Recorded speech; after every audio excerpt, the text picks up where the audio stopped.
This video is the next in a historic ordnance series. Now, I wanted to be really specific, cover one particular item, but I could not get the information that I wanted for it. So I decided I'm just going to have to do this a little bit more broad.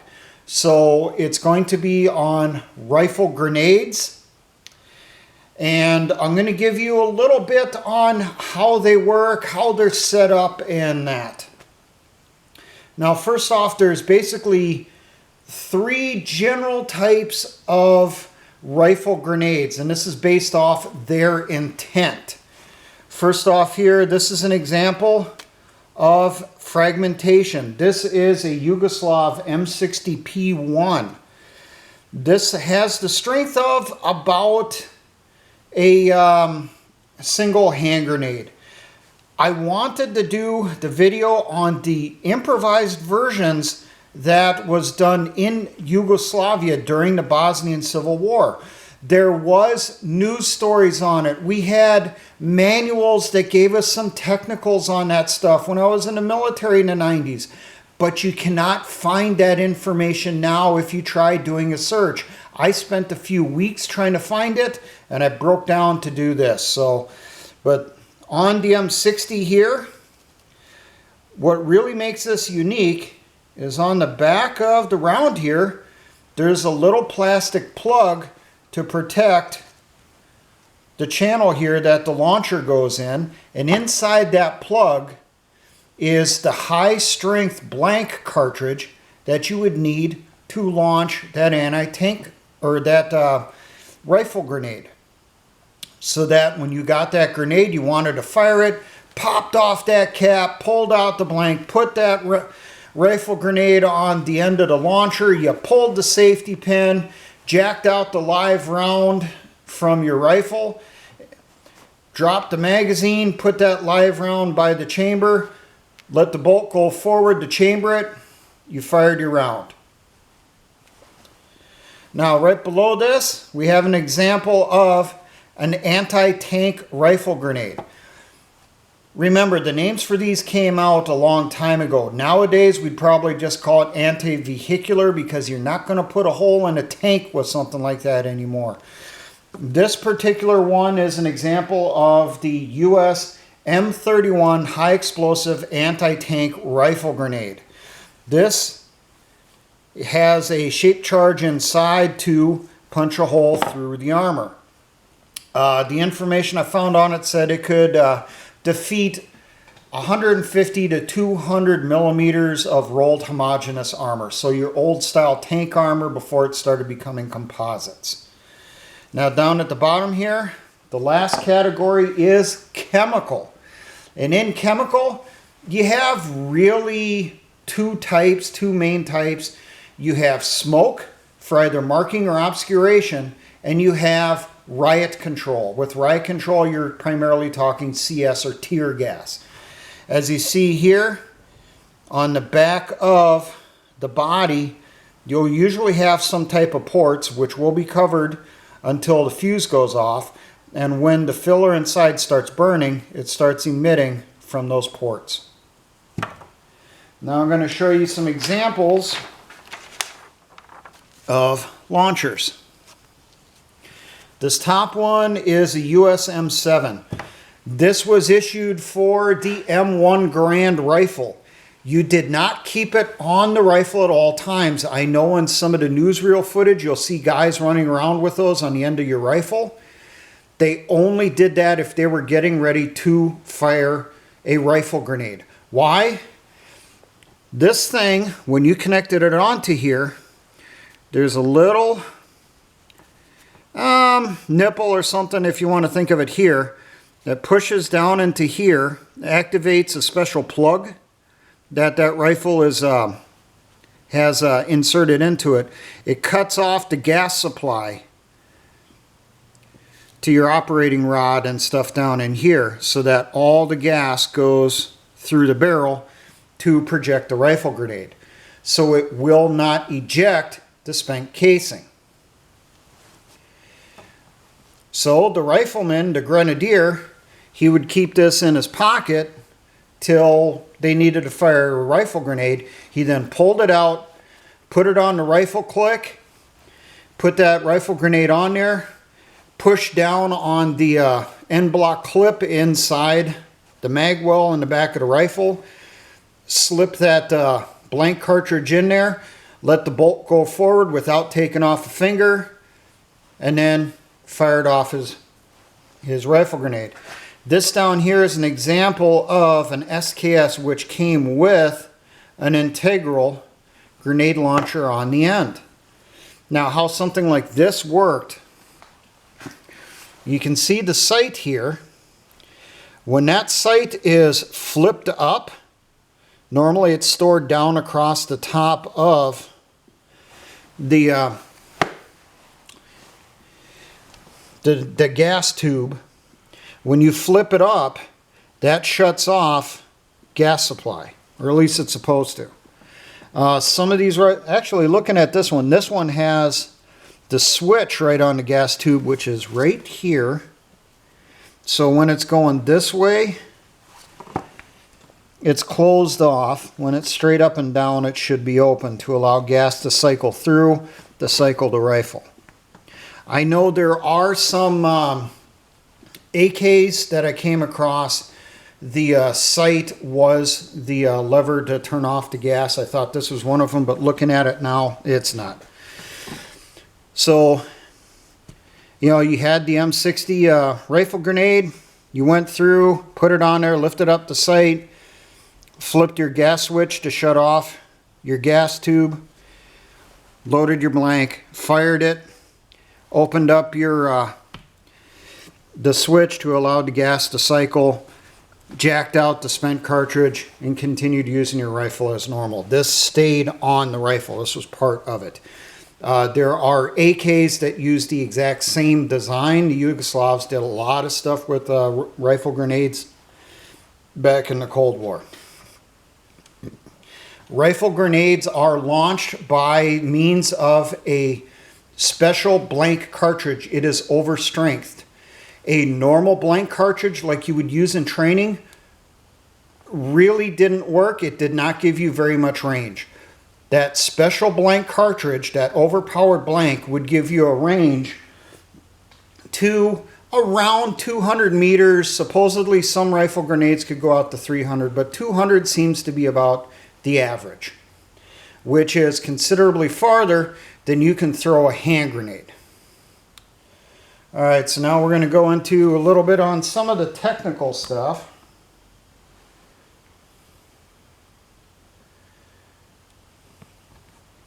Just a general rundown on the different parts of the rifle grenade here. You have the nose section up front, and if it's impact detonating, that's where you're going to have your fuse assembly. Most rifle grenades are base detonating, and we'll get into that. Immediately behind that, you have the body, and inside the body is the filler. That filler could be high explosive and a thicker casing on the body to be fragmentation, or it can be a smoke filler if it's one of the chemicals. If it is anti-tank, you're going to have your shape charges located in here, and then in front of that, a big chunk of that rifle grenade is going to be your standoff, so that that shape charge goes off at just the right distance away from the target, that the maximum force possible from that shape charge will hit the armor and punch its way through. Behind that, if it's base detonating, that's where you're going to have your base fuse. You have your tail section, and on the end of your tail section, you're going to have your stabilizing fins. The tail section is hollow. That is to fit over that grenade launcher. It's referred to as a spigot style after the spigot mortars from World War I. So your spigot launcher will go inside the tube here. You're going to have a spacer right up here in front of the launcher, right behind the base fuse, to keep you from accidentally setting off the fuse. And then all the pressure from the gases are going to hit in here. It's going to push that plate and push the grenade forward. Now down here, I got examples, really crude ones, of generally how these are set off. Now the first one I'm going to show you is not that common. But looking at some of them, like the Yugoslav M60 P1, you have impact detonating. So this is up in the nose of your rifle grenade. You're going to have a cap over the end. Immediately behind that, you're going to have your striker. And then at the end of the striker is where your detonator is going to be. Now you're either going to have some type of spring here, keeping the striker from impacting the detonator until it hits that target and it gets enough force to set it off. Or it's going to have a shear wire, which is just a piece of light metal that will not break until it gets a certain amount of force from hitting a target. Another thing that I've come across is, and this is really advanced, they would use, some countries would use essentially like a small ball bearing with a spring behind it off on the side, and it would take a certain amount of pressure to push this striker down and push that ball bearing back into its channel and out of the way so that the striker can go down and hit the detonator. This type of fuse is exceptionally dangerous from what I came across reading things. That's why most countries went to base detonating style. Now on the base detonating style, you have two types. This one is impact inertia base detonating fuse. So this is behind the charge. This is located right at the front of the tail. You got your assembly. Inside your assembly, you're going to have a weighted striker. This weighted striker is held back with a spring. The spring is not exceptionally strong so that it can be overcome when it hits the target. At the base of the spring, you're going to have the detonator. Now you're going to have your firing pin here, and it's going to be fairly long. It's really going to be longer than the length of the compressed spring, so that as it's going forward and stuff, it's impacted. When it gets close enough, the spring isn't fully pushed together. When it's under its max strength, it's already going to set off the detonator. Both of these usually have a safety pin. That safety pin is going to go through here to keep the striker from moving during transport. It would be the same here on the impact also. It would be through the nose assembly up in here. Come in through the side, through the striker, out the other side. And in order to arm it, you have to pull that safety pin out of there. Now, could you drop one of these and set off the impact inertia base detonating? No, that's why the spring's there. It takes a certain amount of impact, a certain amount of force to overcome that spring and get that firing pin to hit the detonator. Now the bottom one here is point initiating base detonating. This is primarily what you see in the chemical rifle grenades and also in the anti-tank rifle grenades. So on the front of it, you're going to have a piezo igniter. Okay, there's different ones on doing this, but this is, I'm going to say this is more common because this is what ended up becoming standard with an RPG. I know it's different, but you know, similar concepts. You have your piezo type igniter in the front here. You're going to have a wire either going down the side of the body or right up through the middle of your shape charge. And then you're going to have your little detonator, which is going to be an electric type detonator, electric type blasting cap.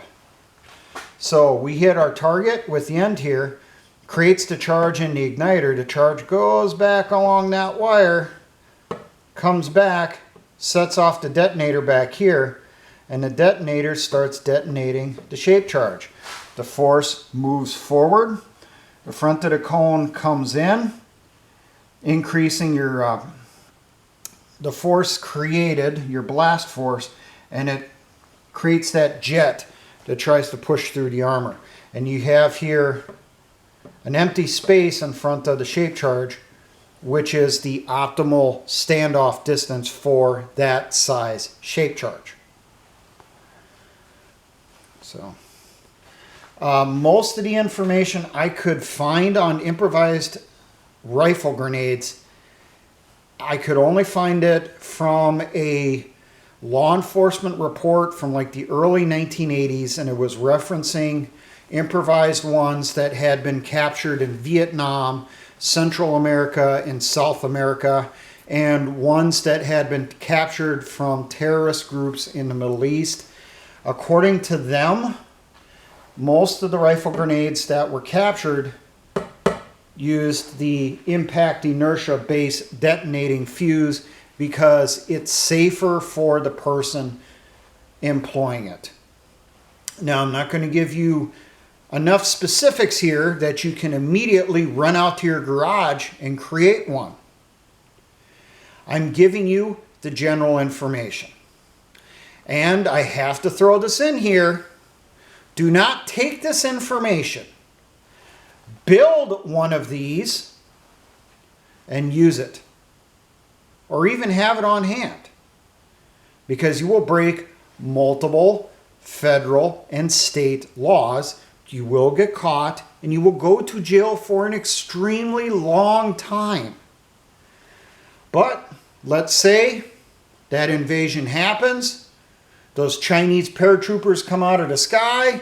Maybe we have aliens have appeared over our major cities, and they're disintegrating the police and the leftist greeters with heat rays. You know, maybe now you got somewhat of an idea. You can sit back and think now, well, I got some basics. How can I actually put this into operation then? Then maybe you'll be able to figure out some of the information you need to complete something like this to help you out. So there you go, some basics on rifle grenades. If anyone can come across information on the improvised rifle grenades from Yugoslavia during the Bosnian Civil War, please put a link in the comments. I'd like to look it over. I know there are different types of rifle grenades out there that I'm not talking about. There's cup launchers, there's rod launchers and that stuff. You have adapters that you put hand grenades on and launch off the ends of the rifles. I'm aware of that. Okay? Am I going to do videos on those? Not likely. I did do one on the cup launcher. Trying to remember the name for it. It's over on BitChute. It's something like a Syrian shotgun grenade launcher. It's essentially a cup launcher. So I'm not going to upload it over on YouTube for obvious reasons, but you know, if you really want to go through, look over there, you'll find it eventually. It's been uploaded there for a few years. I'm not going to give any information on the rod rifle grenades because there is a real good reason why they were not employed after World War I except in emergency reasons. And I'll just leave it at that. I am also aware that there are rifle grenades that you can fire with live rounds to propel them. But those are harder to improvise. So I'm not going to go over those. But here you got the basics on basic rifle grenades. Somewhere in there is the information for the improvised ones likely used or utilized by the Yugoslavs in the Bosnian Civil War. Now, for all my engineer brothers in the Patriot militia movements, always remember, essayons.